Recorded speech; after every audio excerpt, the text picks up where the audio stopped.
Hello people and welcome back to the part 2 of all name reactions video. पिछले video में हमने cover किया था haloalkanes, haloarenes and alcohol, phenols and ethers, and इस video में हम cover करने वाले हैं aldehyde, ketones and carboxylic acids and amines.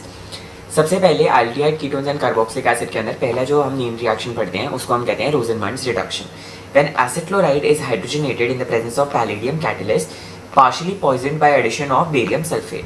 ठीक है, अब जब भी हम एक एसिड क्लोराइड को लेते हैं, COCl ग्रुप जब भी लगता है तो उसको एसिड क्लोराइड ग्रुप कहते हैं, एंड साथ में हाइड्रोजनेशन करते हैं उसकी। बट इसको थोड़ा सा हमें क्या करना होता है, poisoning is done due to the prevention of reduction of CHO to OH। अब क्या होता है कि कभी कभार हाइड्रोजनेशन ज़्यादा स्ट्रॉन्ग हो जाएगी तो जो हमारा एल्डिहाइड ग्रुप है वो रिड्यूस हो जाएगा, क्योंकि हाइड्रोजन एक रिड्यूसिंग एजेंट होता है। तो हाइड्रोजन हमारा रिड्यूस हो जाएगा किसके अंदर, अल्कोहल के अंदर। और इसी चीज़ को प्रिवेंट करने के लिए हमें थोड़ी सी पॉइजनिंग करनी पड़ती है ताकि हम H2 की रिडक्शन पावर को रिड्यूस कर पाएँ। एंड ये पॉइजनिंग हम या तो पैलेडियम के थ्रू कर सकते हैं या फिर हम बेरियम सल्फेट के थ्रू कर सकते हैं। इसके थ्रू फॉर्मेशन होता है बेंजाल्डिहाइड का। ठीक है, नेक्स्ट आ जाता है हमारा Stephen's reaction. Nitriles are reduced to corresponding imine, very very important, imine with stannous chloride in the presence of HCl which on hydrolysis give aldehyde। अब stannous chloride क्या होता है, SnCl2। stannous बहुत ही पुराना नाम है, ठीक है। RCN नाइट्राइल ग्रुप होता है, SnCl2 प्लस HCl के साथ stannous chloride रिएक्ट करके इमीन बना देता है, एंड H3O प्लस के साथ हाइड्रोलिसिस करके ये एल्डिहाइड ग्रुप बना देता है। तो इंटरमीडिएट कोई पूछ ले स्टीफन रिएक्शन में तो इमीन फॉर्म होता है, अमीन नहीं फॉर्म होता है, एंड फाइनल प्रोडक्ट हमारा एल्डिहाइड होता है। फिर हमारा आ जाता है थर्ड इटार्ड रिएक्शन, CrO2Cl2 इसमें यूज करते हैं। Chromyl chloride oxidises methyl group two chromium complex which on hydrolysis gives corresponding benzaldehyde. तो हम सबसे पहले क्या लेते हैं, टोलुइन ग्रुप ले लेते हैं, साथ में CrO2Cl2 एंड कार्बन डाइसल्फाइड ले लेते हैं। CrO2Cl2 क्रोमियम कॉम्प्लेक्स ये जो होता है इसके साथ रिएक्ट करके H3O प्लस हाइड्रोलिसिस करके बेंजाल्डिहाइड की फॉर्मेशन कर देता है। तो यहाँ पे तुम्हें मेन ये तुम्हें याद ही करना पड़ेगा, ये वाला रिएक्शन मेरे को भी याद करने में बहुत इंपॉर्टेंट उस टाइम दिक्कत होती थी, बट ये वाला रिएक्शन तुम्हें लर्न करना है, अच्छे से लर्न करना है। CrO2Cl2 यूज़ करते हैं, बस तुम्हें देखो यहाँ पे याद करना है कि एक CH2 का ये हट जाएगा यहाँ पे, ठीक है। एक मैं तुम्हें करा ही देता हूँ याद, ये CH तुम मान लो, अब यहाँ का CH2 बन गया एक, अब HCrO2Cl2, बस ये करना है और बाहर एक 2 लगा देना है और कुछ नहीं, ठीक है। एंड हाइड्रोलिसिस करा के बेंजाल्डिहाइड की फॉर्मेशन हो जाएगी। फिर आ जाते हैं very very important Gattermann coach, क्योंकि एक जगह अभी तुम्हारा गेटरमैन रिएक्शन भी आएगा तो बच्चे कंफ्यूज हो जाते हैं। गेटरमैन कोच और गेटरमैन रिएक्शन दोनों अलग अलग होते हैं। When benzene reacts with carbon monoxide and hydrogen chloride in the presence of anhydrous aluminium chloride, benzaldehyde और substituted benzene is formed। जब तुम यहाँ पे बेंजीन ग्रुप लेते हो उसको COHCl और एनहाइड्रस ClCl3 की प्रेजेंस में उसका रिएक्शन कराते हो तो डायरेक्ट फॉर्मेशन किसकी होती है, बेंजाल्डिहाइड की फॉर्मेशन होती है। ये हम जितने भी रिएक्शंस पढ़ रहे हैं उसमें तुम देख रहे हो एंड प्रोडक्ट एरोमेटिक एल्डिहाइड बन रहा है, नॉर्मल एल्डिहाइड बन रहा है, ठीक है। अब आ जाती है हमारी फ्रीडलक्राफ्ट एसाइलेशन। फ्रीडलक्राफ्ट एसाइलेशन के अंदर तुम बेंजीन रिंग यूज़ करते हो, C6H5COCl यूज़ करके हमारा किसका फॉर्मेशन हो जाता है, बेंजोफिनॉन का फॉर्मेशन हो जाता है। ये कंपाउंड को याद रखना है, बहुत बारी नेमिंग में भी पूछ लेते हैं, बेंजोफिनॉन, ठीक है। Very important Tollens test. Tollens reagent is ammoniacal silver nitrate. On warming with a reagent with bright silver mirror is produced and aldehyde is oxidized to corresponding carboxylate ion। एक बहुत ही सुंदर सा सिल्वर मिरर प्रोड्यूस होता है, ये तुमने अपने school की केमिस्ट्री लैब में भी किया होगा, ये वाला एक्सपेरिमेंट सबके स्कूल में ही कराते हैं। तो हम एक एल्डिहाइड लेते हैं, साथ में क्या लेते हैं, silver nitrate, AgNH3 silver nitrate लेते हैं। सॉरी एक्चुअली मेरी आवाज़ थोड़ी ख़राब हो रखी है, दोबारा से रिएक्शन बता देता हूँ। तो हम एल्डिहाइड लेते हैं RCHO, साथ में हम एक सिल्वर नाइट्रेट का सोल्यूशन लेते हैं और OH- लेते हैं। उसकी वजह से जो हमारा एल्डिहाइड ग्रुप होता है वो कॉरेस्पॉन्डिंग अपने कार्बोक्सिलिक आयन में ऑक्सीडाइज हो जाता है, जिसके चक्कर में हमें सिल्वर जो होता है वो प्रेसिपिटेट कर जाता है एंड बहुत सुंदर सा एक सिल्वर मिरर तुम्हें टेस्ट ट्यूब के नीचे फॉर्म होता हुआ दिखेगा। तो वही प्रेजेंस होती है कि टॉलेंस टेस्ट देते हैं। अब एल्डिहाइड्स के अलावा और भी कंपाउंड्स होते हैं जो टॉलेंस टेस्ट देते हैं, जो तुम्हें याद रखना बहुत बहुत इंपॉर्टेंट है एंड ये जेई में पूछा जाता है, तो मैं ऐसे न्यूमेरिकल आंसर टाइप में पूछ सकते हैं, ठीक है। सबसे पहले होते हैं alpha hydroxy ketones, formic acid, hemi acetal having hydrogen, ionic halides, ये वाला specific compound and terminal alkynes. ये सब लोग पॉजिटिव टॉलेंस टेस्ट देते हैं, ये सब लोग पॉजिटिव टॉलेंस टेस्ट देते हैं। इसको मैं बहुत एम्फेसाइज कर रहा हूँ, इसको ध्यान रखना, ये पूछ लेते हैं एंड इसी में ही वो बच्चों को कंफ्यूज करते हैं। तुम्हें लगेगा कि जो फॉर्मिक एसिड है वो शायद कार्बोक्सिलिक एसिड है तो नहीं देगा Tollens test, but formic acid देता है टॉलरेंस टेस्ट, ठीक है। Okay, next Fehling's test, again very very important. Fehling का रिएजेंट तुम्हें याद रखना है। Fehling A is aqueous copper sulphate and Fehling B is Rochelle salt, जिसको हम नाम देते हैं सोडियम पोटेशियम टार्ट्रेट। बहुत फैंसी नाम है तो ज़्यादा डरना नहीं है, बस याद रख लो सोडियम पोटेशियम टार्ट्रेट। एंड इसमें भी कुछ स्पेशल ग्रुप्स हैं जो इस टेस्ट को देते हैं apart from ketones and aldehydes. Test is given by aliphatic aldehydes. Alpha hydroxy ketones देते हैं hemi acetal where CHO part only with aliphatic, ठीक है, कंटेनिंग इट, ठीक है। ये होती है रिएक्शन स्टेटमेंट। एंड जो ब्राउन पीपीटी आती है फेलिंग्स टेस्ट के अंदर वो इसकी चक्कर में आती है, CU2O। ये भी याद रख लेना कि ड्यू टू विच कंपाउंड है red brown PPT is observe, ठीक है। फिर आ जाता है Benedict's test. Reagent is aqueous copper sulphate plus citric acid. Fehling's test में क्या आता है? Aqueous copper sulphate plus Rochelle salt. इसमें क्या है? Aqueous copper sulphate plus citric acid. ये टेस्ट देते हैं सिर्फ एलिफैटिक एल्डिहाइड्स के साथ and CU2O red brown PPT form करता है, ठीक है। फिर आ जाता है last and the most important, that is the haloform test. This reaction is given by acetaldehyde और मिथाइल कीटोन्स, ठीक है। मिथाइल कीटोन्स देते हैं, रिएजेंट इसका होता है आयोडीन प्लस NaOH और NaOI सोडियम हाइपोआयोडाइड, ठीक है। ये वो कंफ्यूज करने के लिए देते हैं ताकि बच्चे पहचान ना पाए कि कौन सा रिएक्शन है, बट अगर वो NaOI भी देते हैं तो तुम्हें याद होना चाहिए कि it is haloform test. Salt of carboxylic acid with 1 less carbon हमारा फॉर्म हो जाता है। देखो यहाँ पे CH3 2 कार्बन थे, यहाँ पे अब एक ही कार्बन रह गया एंड ये किस फॉर्म में फॉल्ट हुआ है? सॉल्ट की फॉर्म में फॉर्म हुआ है, ठीक है। येलो पीपीटी बन जाती है CHI3 की, जिसको हम क्या कहते हैं? Iodoform. Also alcohols which are 2 degree and methyl next to them give the haloform test. ये भी एक एक्सेप्शन है जो याद रखना है। वो ऐसे 4 कंपाउंड तुम्हें दे देंगे एंड पूछेंगे कि इसमें से बताओ कौन कौन पॉजिटिव हैलोफॉर्म टेस्ट देगा। तो जो अल्कोहल्स 2 डिग्री है एंड मिथाइल है next to them give haloform test, example ethanol, ठीक है।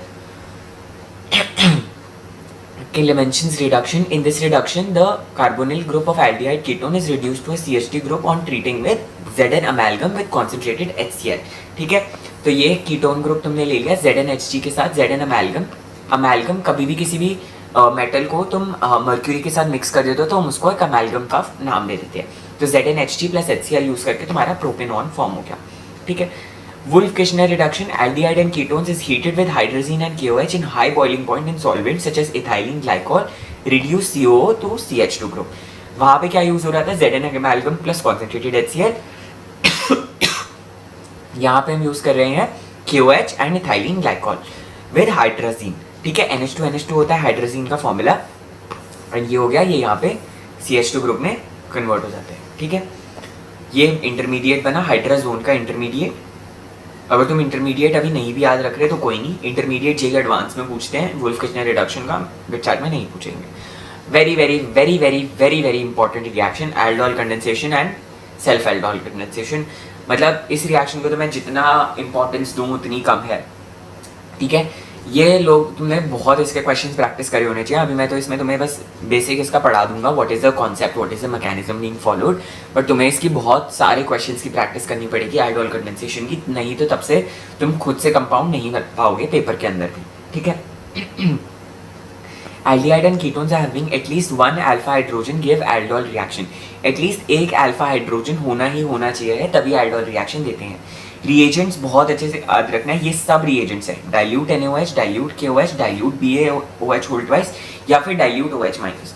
कोई भी डाइल्यूट एसिड बेस तुम्हें दे दें तो वो रिएजेंट होएगा aldol कंडेंसेशन का, ठीक है। Product after aldol condensation beta hydroxy aldehyde और बीटा हाइड्रोक्सी कीटोन, ठीक है। प्रोडक्ट आफ्टर कंडेंसेशन रिएक्शन, सिर्फ अगर एल्डोल रिएक्शन हम करा रहे हैं तो ये बन जाएगा, अगर कंडेंसेशन भी उसके बाद हो गया, कंडेंसेशन मतलब पानी का निकल जाना, तो उसको हम बीटा अनसैचुरेटेड कीटोन कहते हैं। नेक्स्ट आ गया हमारा क्रॉस एल्डोल रिएक्शन। ये होता है between 2 different aldehydes and ketones, 4 products are form, ठीक है। ये अब तुम्हें प्रोडक्ट फॉर्मेशन खुद से ही करनी पड़ेगी। ये कुछ एग्जाम्पल्स हैं प्रैक्टिस के लिए, ये तुम लोग देख लेना, ठीक है। नेक्स्ट हम आ जाते हैं कैनिज़ारो रिएक्शन पे। Again very very very very important reaction.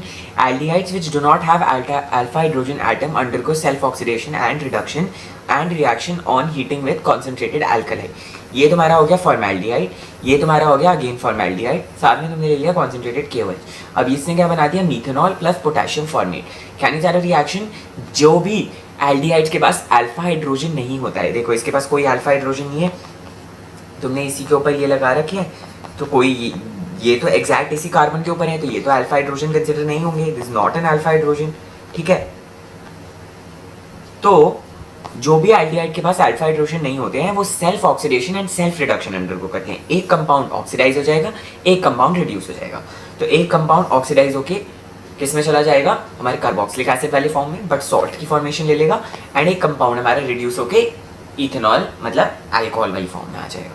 ठीक है, कोलबेज इलेक्ट्रोलिसिस, इलेक्ट्रोलिटिक डीकार्बोक्सिलेशन इसको नाम देते हैं। Alkali salt of carboxylic acid undergo decarboxylation on electrolysis and form hydrocarbon having twice the number of carbon present in alkyl group of acid. Double हो जाते हैं number of carbon. ठीक है, कोलबेज electrolysis में तुम्हें याद रखना है कार्बन नंबर डबल हो जाता है एंड CO2 पूरा बाहर निकल जाता है। ठीक है, again one of the most important reaction Hell Volhard Zelinsky, इसका रिएजेंट याद रखना बहुत ज्यादा इंपॉर्टेंट है, रिएजेंट बहुत डिफरेंसेस लाता है। Carboxylic acid having alpha hydrogen are halogenated at alpha position on treatment with Cl2 Br और and red phosphorus। red phosphorus याद रखना बहुत ज़्यादा इंपॉर्टेंट है। RCH2OH कोई भी कार्बोक्सिलिक एसिड जिसके पास अल्फा हाइड्रोजन है, ये इसके अल्फा हाइड्रोजन है, जिसके पास अल्फा हाइड्रोजन होते हैं उसको जब हम रेड फॉस्फोरस एंड हलाइड के साथ ट्रीट करते हैं तो हमारे पास अल्फा हेलो कार्बोक्सिलिक एसिड की फॉर्मेशन हो जाती है। ठीक है, नेक्स्ट चैप्टर पे शिफ्ट करते हैं। अब हमारा है अमीन्स। अमीन्स के शायद 5-6 रिएक्शन है, हाँ 7 reactions in total we have for amines. फटाफट इसको खत्म करके all name reactions will be over. ठीक है, सबसे पहले आ जाते हैं हमारा ammonolysis of alkyl halide. The reaction is nucleophilic substitution reaction in which ammonia acts as nucleophile displaces the halogen atom. The process is the cleavage of CX bond by ammonia, जिसको हम क्या नाम देते हैं, ammonolysis. Ammonolysis. This video is generally a gem for you. तुम्हें जब भी revise करने हो कभी भी नेम्ड रिएक्शन सुबह उठ के कभी भी, तो तुम इससे रिवाइज कर सकते हो। ठीक है, तो NH3 के साथ अल्काइल हैलाइड रिएक्ट किया, RNH3 बना दिया, RNH2 बना दिया, HX निकल गया। फिर से अल्काइल हैलाइड रिएक्ट किया तो 2 डिग्री अमीन बन गया। फिर से अल्काइल हैलाइड रिएक्ट किया तो 3 डिग्री अमीन बन गया।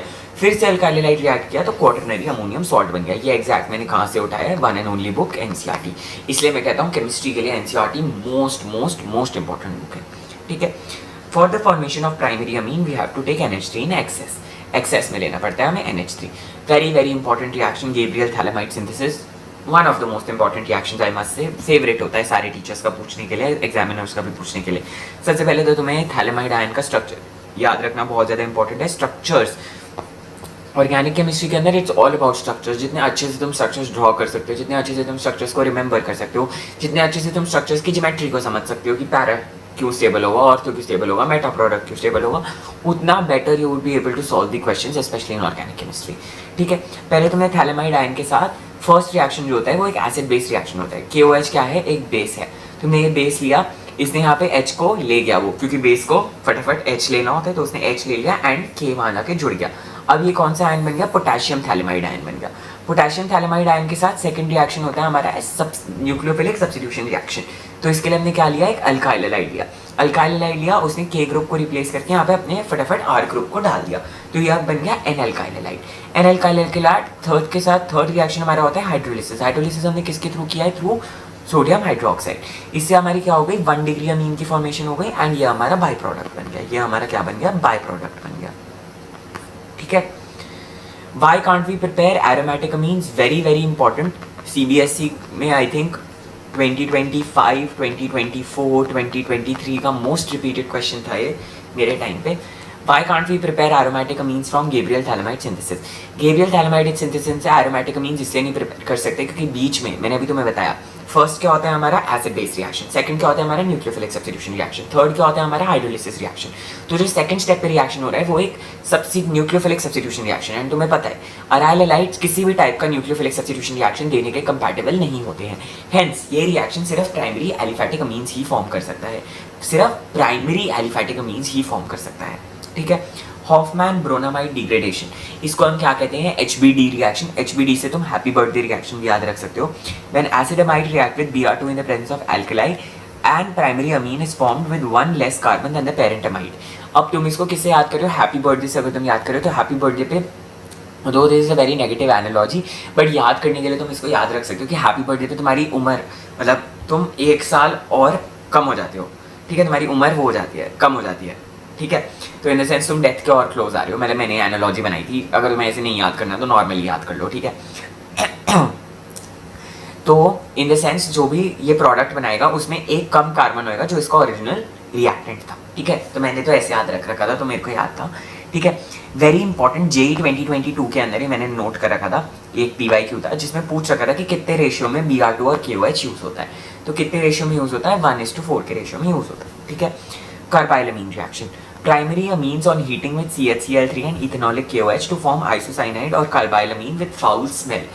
फाउल स्मेल किसकी वजह से जनरेट होती है, क्योंकि आइसोसाइनाइड प्रोड्यूस होता है। Isocyanide is very very toxic to health, isocyanide is very very foul smelling compound, ठीक है। अगेन इसका भी रेशियो, अब अगर उसका रेशियो पूछा है Br2 और KOH का, तो इस बार इसका रेशियो पूछ सकते हैं। तो रेशियोज तुम याद रखना, HBD रिएक्शन के अंदर 1:4 का रेशियो Br2 और KOH का, एंड इसमें CHCl3 और KOH को 1:3 का रेशियो, ठीक है।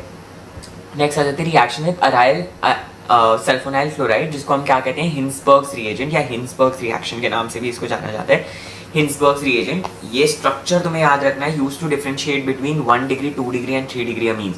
ये भी is a very very important MCQ, वो डिफरेंशिएटिंग टेस्ट में पूछ लेते हैं कि अगर तुम्हें 3 डिफरेंट टाइप्स के टेस्ट ट्यूब के अंदर अमीन्स दे रखे हैं, तो तुम कैसे डिफरेंशिएट करोगे बिटवीन 1 डिग्री 2 डिग्री 3 डिग्री, तो तुम हिंसबर्ग्स रिएजेंट के थ्रू डिफरेंशिएट कर सकते हो, क्योंकि जो 1 डिग्री बनाएगा वो एक सॉल्यूबल बनाएगा एल्कली में कंपाउंड, जो 2 डिग्री बनाएगा वो इनसॉल्यूबल कंपाउंड बनाएगा इन एल्कली, बट जो 3 डिग्री बनाएगा कंपाउंड वो कुछ कंपाउंड बनाएगा ही नहीं, क्योंकि उसके पास अल्फा हाइड्रोजन है ही नहीं रिएक्शन करने के लिए, ठीक है। अल्फा हाइड्रोजन है ही नहीं रिएक्शन करने के लिए, इसलिए कोई रिएक्शन होगा ही नहीं 3 डिग्री अमीन में। तो ऐसे तुम तीनों अमीन्स के बीच में डिफरेंशिएट कर सकते हो, ठीक है। नेक्स्ट आ जाते हैं हमारा गेटरमैन रिएक्शन। मैंने तुम्हें कहा था एल्डिहाइड कीटोन्स में आता है गेटरमैन कोच, इधर आता है गेटरमैन।